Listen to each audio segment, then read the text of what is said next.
Clairon. On continue avec donc un point sur la très riche actualité du conflit russo-ukrainien et surtout des négociations de paix qui se profilent sans l'Europe. La semaine dernière a été très chargée, alors je vais essayer de vous la résumer succinctement. Mercredi 12 février, le secrétaire américain de la Défense, Pete Hegseth, a déjeuné à Bruxelles avec des partenaires européens de l'OTAN en appelant les Européens à fournir eux-mêmes les garanties de sécurité nécessaires à un accord de paix et surtout en jugeant irréaliste l'idée que l'Ukraine retrouve ses frontières de 2014. C'est très important, c'est un des buts de guerre de Volodymyr Zelensky. Quelques heures plus tard seulement, Donald Trump a annoncé avec fracas qu'il venait de s'entretenir au téléphone avec Vladimir Poutine et qu'il envisageait de se rencontrer prochainement, peut-être en Arabie Saoudite, pour discuter d'un accord. Cette annonce a bien sûr été faite sans prévenir les puissances européennes. 2 jours plus tard, les vendredis 14 et samedi 15 février, s'est tenue la conférence sur la sécurité à Munich, où était présent le vice-président américain J.D. Vance, dont la prise de parole était attendue, et son discours a tourné en véritable leçon à l'égard des Européens. Écoutez plutôt, je vous fais la traduction. And normally, we mean threats to our external security. I see many great military leaders gathered here today. But while the Trump administration que l'administration Trump soit très préoccupée par la sécurité européenne et pense que nous pouvons parvenir à un accord raisonnable entre la Russie et l'Ukraine, nous pensons qu'il est important que dans les années à venir, l'Europe fasse un grand pas en avant pour sa propre défense. La menace qui m'inquiète le plus en Europe n'est ni la Russie, ni la Chine, ni aucun autre acteur extérieur. La menace qui m'inquiète vient de l'intérieur. C'est le recul en Europe de certaines de ses valeurs fondamentales, des valeurs que partagent les États-Unis d'Amérique. Voilà. Il a notamment évoqué dans la suite de son discours les cas de liberté d'expression au Royaume-Uni, en Roumanie avec Călin Georgescu, en Allemagne avec l'AfD. Il a aussi rencontré le président ukrainien. On se souvient aussi que Donald Trump avait quelques jours plus tôt proposé un accord à Volodymyr Zelensky pour la cession de 500 milliards de terres rares. Eh bien, cet accord, Zelensky l'a refusé samedi.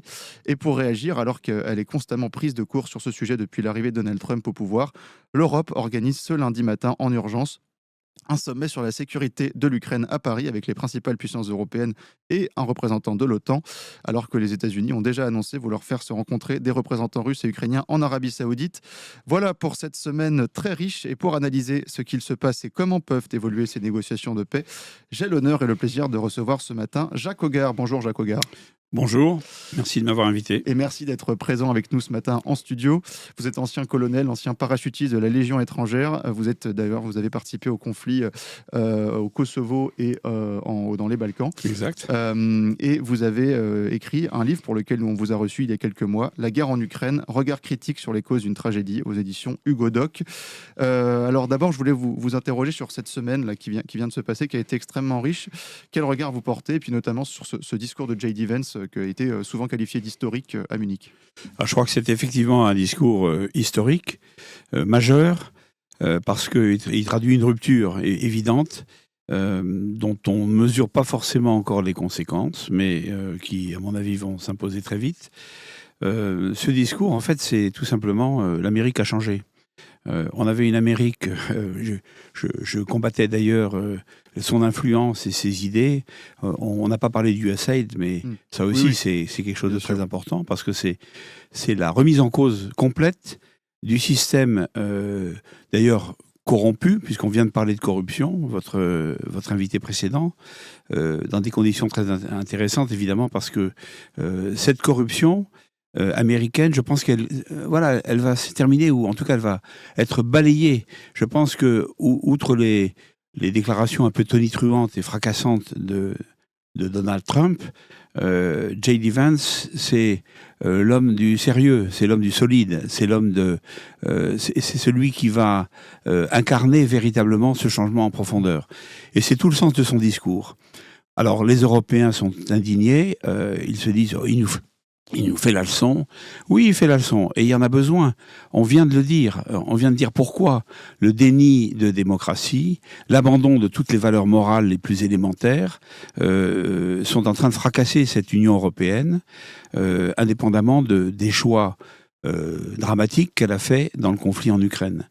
soutenir en fait finalement un parti qui n'était pas le parti le plus raisonnable et le plus stratégique, je dirais, et qui nous amène aujourd'hui à une situation absolument invraisemblable. Donc oui, l'Europe est hors du jeu. J.D. Vance a expliqué pourquoi. Voilà. Donc maintenant, il va falloir en assumer les conséquences. Moi, je pense personnellement que cette guerre en Ukraine, il faut qu'elle se termine.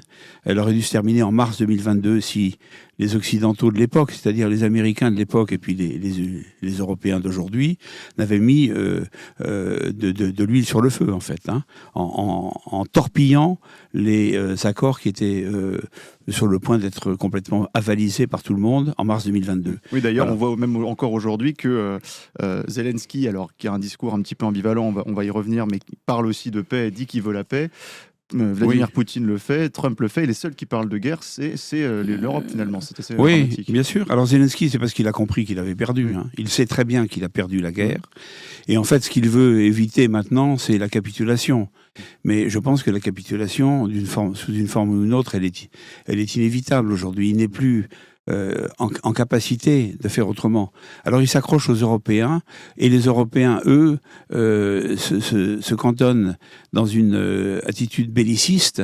Et quand j'entends Kaja Kallas, qui représente un micro-État du nord de l'Europe, prétendre représenter la diplomatie européenne, je suis mort de rire, si vous voulez.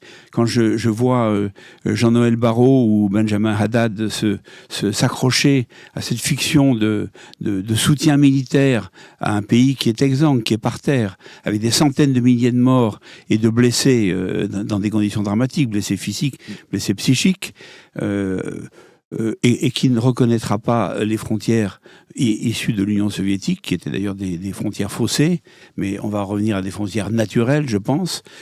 Tout ça, c'est un espèce de combat d'arrière-garde, en fait, que mènent les Européens, enfin les responsables européens, parce que je ne me sens pas concerné par ce genre de raisonnement. C'est sûr, mais en même temps, on peut se dire justement que quand les démocrates étaient au pouvoir, l'État profond gouvernait, que là, on savait, on comprenait pourquoi les élites européennes agissaient de la sorte, puisqu'elles étaient asservies à cet État. Et là, on a l'impression que cet État profond a été décapité, mais que on continue, qu'on se radicalise alors qu'on n'a plus de tête. Alors, c'est parce que elles sont perdues, ces élites européennes. Elles sont aux abois, en quelque sorte. C'est l'échec total de leur déni de démocratie, d'abord, leur refus de reconnaître la volonté des peuples. La majorité des peuples européens n'est pas pour cette guerre stupide, fratricide, qui n'aurait jamais dû exister, en fait. Mais que nous, occidentaux, à l'époque, avons voulu planifier, encourager, soutenu à tout moment. Alors qu'on a perdu le plus, en plus. On a perdu économiquement. Mais c'est dramatique. C'est dramatique pour les pays européens, pour l'Allemagne d'abord, bien sûr, pour son économie. Pour la France aussi, qui a perdu toute espèce de considération dans le monde. Je ne dis pas seulement en Europe, hein, on le voit bien avec ce qui s'est passé en Afrique, etc. Donc je pense qu'il y a une perte de confiance totale des Français dans leurs dirigeants. Ça a été souligné avant moi tout à l'heure. Et je pense que les Européens se posent aussi des questions de fond. On va voir ce qui va se passer en Allemagne avec les élections. On voit bien qu'il y a un mouvement de fond. Il y a la Roumanie, bien sûr. Il y a la Serbie, dont personne ne parle, mais qui est actuellement, à mon sens, l'objet d'une tentative de révolution orange. Même si, au départ, les causes que défendent les étudiants serbes sont des causes nobles et sérieuses et valables. En attendant, il y a récupération de ce mouvement, avec injection de milliards de dollars là-dedans, comme ça avait été le cas pour l'Ukraine à Maïdan. Donc on voit bien que tout ça... Alors, c'est en train de changer tout ça. Moi, je m'en félicite parce que je pense que rien n'est parfait.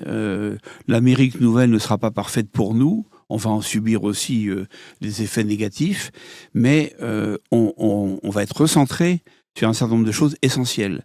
Et d'abord, la souveraineté de notre pays à retrouver, alors que tous les éléments, tous les piliers qui en faisaient la raison d'être ont été abîmés, détériorés, voire bradés, détruits au cours des dernières années, des décennies, des 2 dernières décennies, on va dire. Voilà. Bien sûr, après, on peut être dans l'espérance, effectivement, de voir que ce monde change, mais quand même, j'ai envie de dire, comme les élites européennes ne changent pas, qu'elles continuent, d'ailleurs, on voit en Roumanie, en Géorgie aussi, de persécuter les opinions nationalistes, souverainistes. Est-ce qu'on ne peut pas craindre aussi qu'il y ait une radicalisation dans le sens inverse et voir une montée en tension avec la Russie? On voit Zelensky qui, d'abord, a refusé l'accord de Trump sur les terres rares. Il met la pression sur les Européens en expliquant que les Russes veulent récupérer 30 voire 50% de l'Europe. C'est ce qu'il a annoncé dans un discours. Donc il agite quand même encore les peurs. Est-ce que l'Europe peut pas aussi avoir beaucoup à perdre dans cette... Alors l'Europe, elle a déjà perdu beaucoup en fait en réalité. Mais je pense que les délires de M. Zelensky ne regardent que lui. Mais je pense que il est au bout de sa trajectoire, M. Zelensky. Il est l'obstacle majeur aujourd'hui à la paix en Ukraine en réalité, malgré ces évolutions récentes où il commence à en parler. Donc je pense que l'avenir politique de M. Zelensky est fini. Il n'est plus un président élu, il est un président maintenu, si je puis dire. Donc, avec des partis politiques qui sont interdits. Bien, alors, il a 11 partis politiques interdits, dont certains sont persécutés. Je pense, il a une peur panique des élections qui ne manqueront pas d'arriver. D'ailleurs, c'est dans le plan de Trump, paraît-il, que je n'ai pas vu en détail, mais des élections libres et transparentes qui devront se tenir en Ukraine à un moment donné, dans ce qui restera de l'Ukraine. Je ne suis pas sûr que M. Zelensky retrouve le score de son élection précédente, 74% à l'époque. Je pense qu'il est autour de 20% peut-être aujourd'hui. Donc tout ça, c'est évident que ça bouge. Ce qui se passe en Europe, moi je crois c'est le réveil des peuples en fait. Parce que ce à quoi Vance appelle, c'est le réveil des peuples européens. Reprenez-vous, retrouvez les raisons de votre grandeur passée, retrouvez les piliers de votre grandeur passée. Alors évidemment, ça dérange cette caste au pouvoir aujourd'hui dans les pays européens qui sont coupés de la réalité populaire, qui sont coupés des véritables besoins, des véritables aspirations des peuples européens.